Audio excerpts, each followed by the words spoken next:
Olá, tudo bem? Meu nome é Lucas Torres e eu tenho o costume de fazer vídeos sobre a palavra de Deus.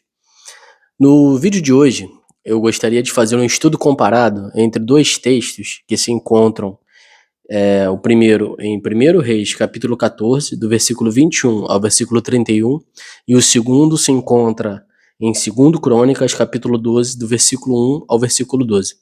Primeiramente, eu gostaria de dizer que, pelo fato de eu estar seguindo um cronograma de leitura bíblica anual, à medida que o leitor ele vai avançando nos textos bíblicos, ele tem a oportunidade de fazer comparações, pegar referências e estudar um pouco mais sobre o contexto daquilo que se está lendo. E hoje eu completei, graças a Deus, 135 dias de leitura bíblica, e ao completar, né, essa data festiva, digamos assim, me chamou a atenção a diferença que o autor de Reis deu para esse fato que nós vamos falar sobre hoje, e como o cronista retratou o mesmo fato, os mesmos eventos, basicamente, em crônicas. Então, para falar especificamente dos textos, eu deixei aberto aqui na minha Bíblia o primeiro deles, e que eu vou fazer menção, que se encontra em 1 Reis, capítulo 14, e eu vou ler, como de costume, apenas 4 versículos, para que a gente ganhe tempo no estudo de hoje. E diz assim, 1 Reis, capítulo 14, do versículo 25 ao versículo 28. Acompanha aí se você tiver a Bíblia, se não tiver, preste atenção no que eu vou ler. No 5º ano do rei Roboão, Sisaque, rei do Egito, subiu contra Jerusalém e tomou os tesouros da casa do Senhor e os tesouros da casa do rei, tomou tudo. Também levou todos os escudos de ouro que Salomão tinha feito. Em lugar destes, fez o rei Roboão escudos de bronze e os entregou nas mãos dos capitães da guarda, que guardavam a porta da casa do rei. 28. Toda vez que o rei entrava na casa do Senhor, os da guarda usavam os escudos e tornavam a trazê-los para a câmara da guarda. Então, o que acontece nessa leitura que nós acabamos de fazer aqui? Roboão era o sucessor de Salomão, porque Roboão estava reinando no reino do sul. O início do reinado de Roboão se deu quando ele tinha 40 anos, se eu não me engano. Confirmei aqui, 41 anos, né?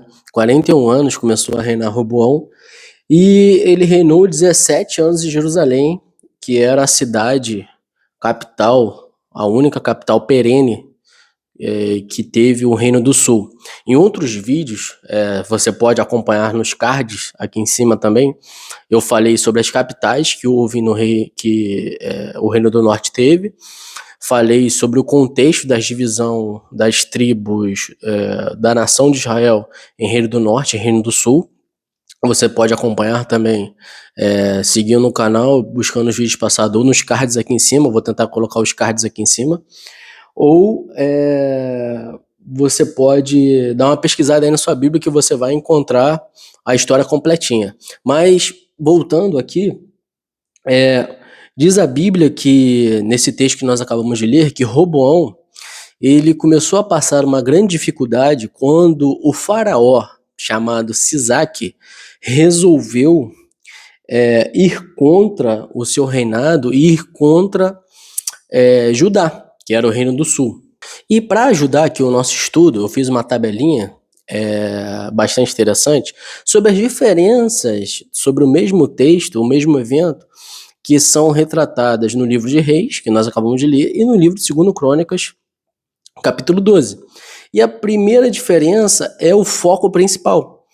E enquanto Reis 14, 1 Reis 14, vai falar, vai dar ênfase, vai dar foco ao histórico e ao político, mostrando a perda das riquezas e a decadência do Reino do Sul, já em 2 Crônicas, capítulo 12, do versículo 1 ao versículo 12, o cronista vai dar o foco ao espiritual e ao teológico, explicando por que aconteceu, e ele foca no arrependimento. Então o cronista ele vai dar mais ênfase ao mesmo evento, mas retratando esse mesmo evento, dizendo o porquê que aconteceu aquela invasão, por que Judá ele foi invadido, por que Judá foi humilhado, e ele vai dizer ainda, trazer um fato novo que o autor de Reis não trouxe, que é o arrependimento do reino de Judá para com aquela invasão que estava acontecendo, que Reis, no livro de Reis, não vai trazer para a gente. Outro ponto bastante interessante que o leitor ele pode se atentar é o seguinte: no livro de Reis não é mencionado o tamanho do exército do faraó Sisaque, que veio contra Judá. Já no livro de Crônicas, ele vai detalhar dizendo que Sisaque veio contra Judá com 1.200 carros, 60 mil cavaleiros e um povo inumerável. E dentro desses povos vai dizer que Sisaque tinha líbios, suquitas e etíopes. Só a título de curiosidade, esses suquitas, eles podem ser ou habitantes das cavernas, a tradução pode colocar eles como trogloditas, ou habitantes de tendas, ou eles poderiam ser uma tribo da Líbia ou Núbia, através de evidências egípcias. Mas o fato é o seguinte: no 5º ano do reinado do rei Roboão, filho de Salomão, o faraó Sisaque, ele sobe contra Jerusalém e ele toma os tesouros da casa do Senhor, os tesouros da casa do rei e todos os escudos de ouro que Salomão tinha feito. E aí, para encurtar nosso tempo, eu deixei aberto aqui em 1 Reis, capítulo 10, versículo 16 e 17. Olha o que diz. Fez o rei Salomão 200 paveses de ouro batido, 600 siclos de ouro mandou pesar para cada pavês. Fez também 300 escudos de ouro batido, 3 arratéis de ouro mandou pesar para cada escudo e o pôs na casa do bosque do Líbano. Aí olha que interessante, em Crônicas, a reação de Roboão, ela não quer dizer, em Reis, a reação de Roboão, ela não é retratada. Já em Crônicas, a reação de Roboão é retratada, demonstrando que Roboão demonstrou humilhação, e os príncipes também demonstraram humilhação, e a misericórdia de Deus atentou para a humilhação do povo de Judá e, através disso, Deus não destruiu totalmente o reino de Judá por conta da humilhação de Roboão, dos príncipes e do povo de Judá. E outro ponto bastante interessante que aparece em 2 Crônicas e não aparece em Reis, aí nós vamos partir agora para o texto paralelo que está em 2 Crônicas, capítulo 12, versículo 5, é a aparição do profeta Semaías. E Semaías tem um significado muito bonito, que é aquele que Jeová ouviu, Deus ouviu, ou o Senhor escuta. E o profeta, a boca de Deus, falou para Roboão e seus príncipes o seguinte: olha, assim diz o Senhor, vós me deixastes a mim, pelo que eu também vos deixei em poder de Sisaque. Então se humilharam os príncipes de Israel e o rei, e disseram, o Senhor é justo. Vendo, pois, o Senhor que se humilharam, veio a palavra do Senhor a Semaías, dizendo, humilharam-se, não os destruirei, antes em breve lhes darei socorro, para que meu furor não se derrame sobre Jerusalém, por intermédio de Sisaque. Mas Deus deixou um porém serão seus servos, para que conheçam a diferença entre a minha servidão e a servidão dos reinos da terra. Então, o que acontece? Um ponto que eu achei mais interessante, né, no paralelo desses dois textos.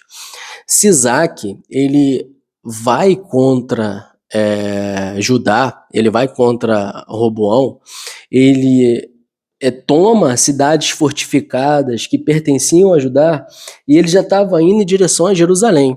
Quando ele já está chegando em direção a Jerusalém, Semaías, ele dá uma palavra de Deus para o povo e o povo se arrepende, Roboão se arrepende, Roboão se humilha, os príncipes se humilham e os príncipes falam: o Senhor é justo.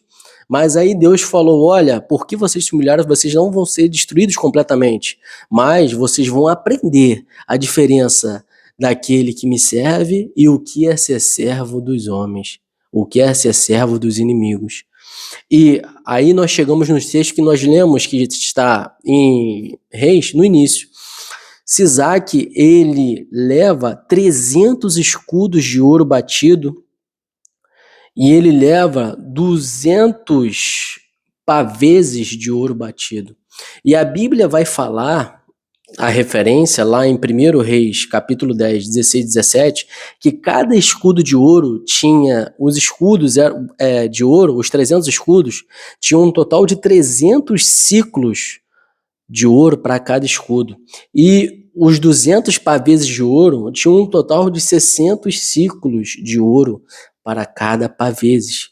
Um pavê, ele é um escudo especial que o soldado ele finca no chão e ele faz como se fosse uma muralha de escudos para que não passe flecha do flecheiro ou nenhuma lança e atravesse a tropa que está escorada, escondida atrás daquele escudo.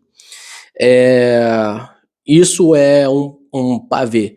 Então, ele tem a aparência, né, de um escudo oblongo ou retangular, e o escudo propriamente dito, ele era redondo, redondinho.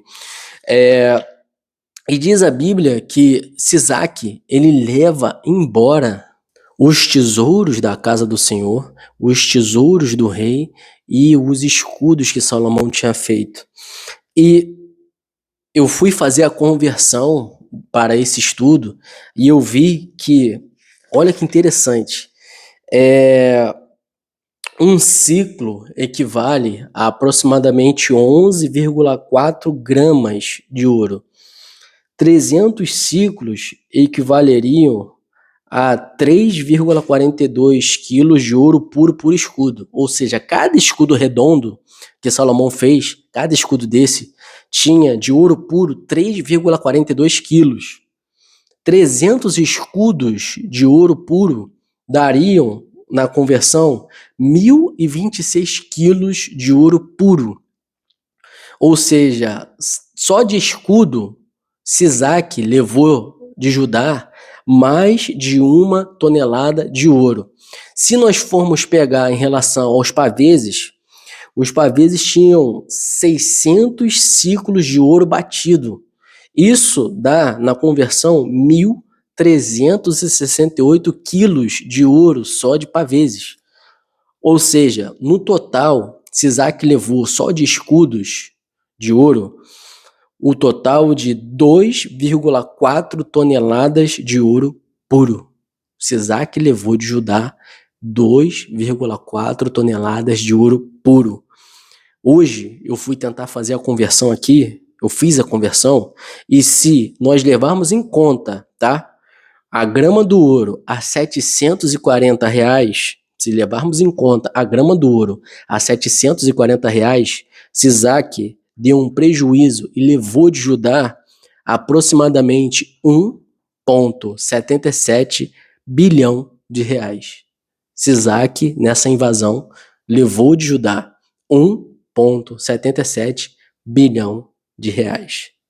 Olha o prejuízo, olha a humilhação e olha a servidão que o povo de Deus, o povo escolhido, foi colocado debaixo da servidão do homem por ter abandonado os caminhos do Senhor. Porque Semaías através de Deus, Semaías, sendo a boca de Deus, falou para o povo que vocês vão conhecer agora o que é a servidão, a diferença da servidão de Deus para a servidão dos homens, porque vocês abandonaram os meus caminhos. Bom, e o outro ponto interessante é que esses escudos /pavês, eles ficavam na casa do bosque do Líbano. E aí nós podemos pegar a referência, essa casa do bosque do Líbano, em 1 Reis, capítulo 7, do versículo 2 ao versículo 5. Era uma casa muito grande, muito luxuosa, que servia como um grande arsenal do palácio. Ali, Salomão tinha um costume de exibir a sua tropa de elite e ali ficavam guardados, expostos, os famosos escudos e pavês de ouro que Salomão tinha feito. Era um símbolo da glória, era um símbolo do ápice, era um símbolo da prosperidade, era um símbolo do poderio militar. Porque Salomão ele construiu escudos de ouro batido e ouro puro, pesadíssimos. Não eram escudos para se levar à batalha, mas eram escudos para ficarem demonstrando a aparência de riqueza, de força e de um reino que brilha, um reino que tem a glória de Deus, um reino que é poderoso. É um escudo que faz parte do cerimonial sagrado, do cerimonial militar, é um escudo que faz parte da pompa, do ápice, do poderio bélico, do poderio político que o reino tinha chegado. Só que aí nós chegamos no ponto interessante também desse estudo, que é o seguinte: quando Sisaque ele leva embora os escudos e pavês de ouro, Sisaque está levando embora a glória de Judá. Sisaque está levando embora o poderio de Judá. Sisaque está levando embora o ápice da segurança, da estabilidade e da estabilidade espiritual de Judá. Então, Roboão se vê num ponto em que toda a nação está vendo agora que na casa do bosque do Líbano não tem mais escudos. É um símbolo de um cerimonial perdido, é um reino que está desprotegido, é um reino sem escudos. E talvez, na ânsia de demonstrar a aparência de um reino forte, Roboão ele substitui os escudos de ouro por escudos de bronze ou escudos de cobre, dependendo da tradução. E isso carrega um simbolismo profundo para o texto e para as nossas vidas nos dias de hoje. Por quê? Bom, primeiramente, é um significado de decadência e uma vida de aparência, porque o bronze polido, ele brilha. E à distância, o bronze polido, ele até parece ouro, mas como diz o ditado, nem tudo que reluz é ouro. Então, o bronze, ele consegue, polido, ele consegue imitar a cor do ouro, mas ele não é ouro. Ele não tem um valor comercial de ouro. Ele não tem o mercado que o ouro tem. E ele não tem a utilidade de demonstração de força e de poderio que o ouro tinha. Então, em Roboão, ele tenta manter a aparência de glória, mas a substância já tinha mudado. O ouro já tinha ido embora. E o reino agora era um reino empobrecido que vivia de imitação. E isso é um significado muito forte para a gente, porque talvez no passado vivemos momentos de ouro, talvez no passado vivemos momentos de glória, talvez no passado vivemos momentos em que estávamos prósperos, enriquecidos da glória de Deus, enriquecidos politicamente, com uma estabilidade e uma demonstração de força muito grande. Mas a partir do momento que deixamos de confiar no poder de Deus, a partir do momento que abandonamos os caminhos do Senhor, aquele ouro está sendo trocado por cobre. E muitas vezes quem está distante está enxergando em nós, no nosso reino, no reino da nossa vida, o ouro. Mas aquela pessoa não está se aproximando, porque quem participa do cerimonial por dentro, quem está por dentro dos bastidores, sabe que aquilo ali não é ouro batido, não é ouro puro. Aquilo ali é cobre, aquilo ali é latão, aquilo ali é um bronze que está polido para brilhar. Mas ele não tem o mesmo valor que o ouro tem. E é muito interessante que os soldados e a cúpula do reino de Judá começa a ter uma rotina de perda para evitar a vergonha. Olha que interessante. Olha o que diz aqui em 2 Crônicas, capítulo 12, versículo 11. Toda vez que o rei entrava na casa do Senhor, os da guarda vinham e usavam os escudos e tornavam a trazê-los para a câmara da guarda. O que isso significa? O texto está dizendo para a gente, para o leitor da Bíblia, que os guardas usavam os escudos de bronze quando o rei entrava no templo. E depois eles guardavam correndo aqueles escudos de bronze. Por quê? Número 1. No tempo de Salomão, o ouro era o símbolo da glória e ele ficava exposto. Agora, como o ouro tinha sido roubado e levado a título de vergonha para Judá, os escudos de bronze não poderiam ficar expostos, porque os escudos de bronze tinham que ser escondidos rapidamente. Número 1, para não ser roubados, e número 2, para que eles não demonstrassem a vergonha de Judá. Então, muitas vezes outrora, usamos ouro na nossa vida, fomos ouro, vivemos momentos de ouro, momentos de glória, mas estamos debaixo de um momento de bronze, de um latão polido, de um cobre polido, e para que as outras pessoas não vejam, queremos viver de aparência e escondemos rapidamente o bronze para que quem se aproxime não veja que na verdade não temos mais ouro, mas temos apenas bronze. O Judá e o rei Roboão estavam debaixo da vergonha e eles estavam eles tinham trocado a glória de Deus pela miséria do pecado. Enfim, quero concluir para o vídeo não ficar muito longo, porque podemos puxar vários fios da leitura bíblica e demonstrar como que os textos são ricos e como que a Bíblia é sensacional e ela tem palavras para tudo que nós estamos vivendo na nossa vida ou que a gente possa viver um dia.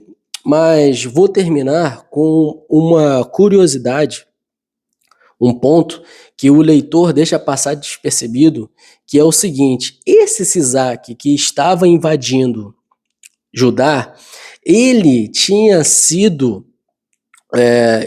uma aliança estratégica com Jeroboão. Você sabia disso? E eu vou abrir aqui e ler rapidinho para vocês, que é o seguinte. 1 Reis 11:40 diz o seguinte, pelo que Salomão procurou matar a Jeroboão, este, porém, se dispôs e fugiu para o Egito, a ter com Sisaque, rei do Egito, e ali permaneceu até a morte de Salomão. Olha que interessante. Jeroboão, ele tinha uma aliança estratégica com o rei do Reino do Norte, com o rei de Israel. O reino estava dividido em Reino do Norte e Reino do Sul, como eu falei anteriormente em outros vídeos. Sisaque, ele tinha dado asilo político a Jeroboão, que vinha ser o rei do Reino do Norte, ao Reino de Israel. E Sisaque, aquele rei que tinha dado guarida a Jeroboão, que estava fugindo de Salomão, quando Salomão morre, Jeroboão volta para o Reino do Norte. E Jeroboão voltando para o Reino do Norte pela morte de Salomão, o filho de Salomão assume o Reino do Sul. E o filho de Salomão, assumindo o Reino do Sul, agora está sofrendo na mão daquele que tinha dado abrigo, guarida, para Jeroboão, que outrora estava sendo perseguido pelo pai de Roboão, que foi Salomão. Olha que interessante. Sisaque, ele foi um faraó que realmente existiu, um rei do Egito. Ele também é chamado de Senac I, historicamente, e ele inaugurou a 22ª dinastia de faraós. E ele viu na divisão das 12 tribos em Reino do Norte e Reino do Sul uma oportunidade de enfraquecer a região da Palestina, uma oportunidade de enfraquecer o reino e retomar a influência política egípcia comercial naquela região, que era uma região fundamental para o comércio da época também. Então, a estratégia de firmar uma aliança com Jeroboão no Reino do Norte serviu para dividir e enfraquecer a dinastia de Davi no Reino do Sul. Ou seja, Roboão sofreu por conta dessa guarida que Jeroboão tinha dado a Jeroboão quando Salomão estava procurando matar Jeroboão. E a curiosidade histórica muito legal, que aí a partir daí é um mundo da arqueologia e da história, é que nós podemos ver que na parede do templo de Amon, em Karnak, no Egito, existe um relevo muito famoso em que Sisaque comemora e exalta suas campanhas militares e, curiosamente, lá na inscrição mostra que Sisaque não atacou apenas Judá, mas Sisaque ele destruiu também várias cidades do Reino do Norte, ou seja, cidades do reino de Jeroboão, que tinha aliança estratégica com o faraó, Sisaque. Enfim, o Egito era um reino muito forte, Sisaque era um rei muito forte, mas a Bíblia deixa claro em 2 Crônicas capítulo 12 que Judá não perdeu por conta da força, da estratégia ou da maestria de Sisaque. Judá perdeu o seu ouro, perdeu a sua glória por conta de ter abandonado o reino de Deus, de ter abandonado os caminhos do Senhor, de ter abandonado o Deus verdadeiro. E para finalizar, para concluir, eu queria dizer o seguinte para vocês, meus amigos, seguidores, que estão acompanhando essa jornada de leitura bíblica e estão acompanhando os vídeos. Prefira cair nas mãos do Senhor do que cair nas mãos dos seus inimigos.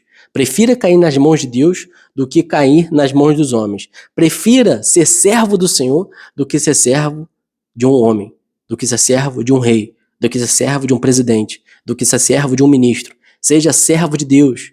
Escolha servir a Deus ao invés de servir ao rei, ao invés de servir a um homem. E o paralelismo que eu queria deixar aqui na conclusão é o seguinte: Davi, o rei Davi, o avô de Roboão, preferiu cair nas mãos de Deus. Já em 2 Crônicas capítulo 12, Deus falou para Roboão que ele cairia nas mãos do homem, seria servo de outro homem estrangeiro para aprender a diferença entre servir a Deus e servir ao homem. E em 2 Samuel, capítulo 24, versículo 14, é bastante significativo que Davi, dentre 3 punições que Deus deu para Davi escolher, Deus deu para Davi 3 anos de fome, 3 meses fugindo dos inimigos ou 3 dias de peste na terra. E Davi responde: caiamos, pois, nas mãos do Senhor, porque muitas são as suas misericórdias, mas nas mãos dos homens não caia eu. Olha que interessante. Davi reconhece que Deus, ele tem um caráter de ser amoroso. Deus é misericordioso. As misericórdias do Senhor se renovam a cada manhã. Certamente que a bondade e a misericórdia do Senhor me seguirão por todos os dias da minha vida. E habitarei na casa do Senhor por longos dias.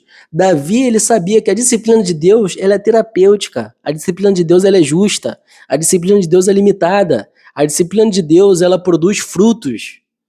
A disciplina de Deus, ela tem a fronteira da sua misericórdia. Deus é misericordioso, Deus é amor.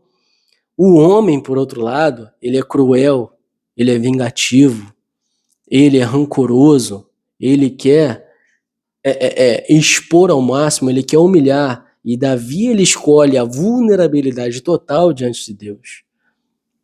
E para finalizar, Deus fala em 2 Crônicas, capítulo 12, versículo 8.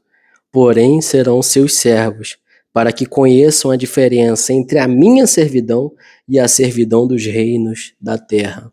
Roboão e Judá teve que experimentar o peso das mãos do inimigo para aprender uma lição bastante dura. Roboão e Judá aprenderam que, na verdade, o jugo de Deus é suave. O jugo do mundo e dos inimigos, Sisaque, o Egito, é um jugo de escravidão, de tributo pesado e de humilhação. Não queira ser humilhado pelos homens. Se humilhe diante de Deus, que Deus vai te exaltar. Esteja debaixo das mãos do Senhor, que Deus sabe como te curar. Deus sabe como tratar com você. Deus sabe o que você precisa. E até a repreensão de Deus causa frutos. Davi entendeu isso da melhor maneira, digamos assim. Prefiro cair nas mãos do Senhor. Roboão, ao contrário, aprendeu da pior maneira. Perdeu o ouro, perdeu a glória. Não perca o seu ouro pro inimigo. Não entregue o ouro pro inimigo. Bom, que Deus nos abençoe. Esse foi o estudo de hoje. E fique ligado para os próximos estudos. Siga o canal, siga esse perfil, me acompanhe, comente, compartilhe e coloque aí nos comentários outro tema, uma curiosidade ou outro estudo que você queira que eu faça. É isso, pessoal. Abraços. Fique com Deus. Amém.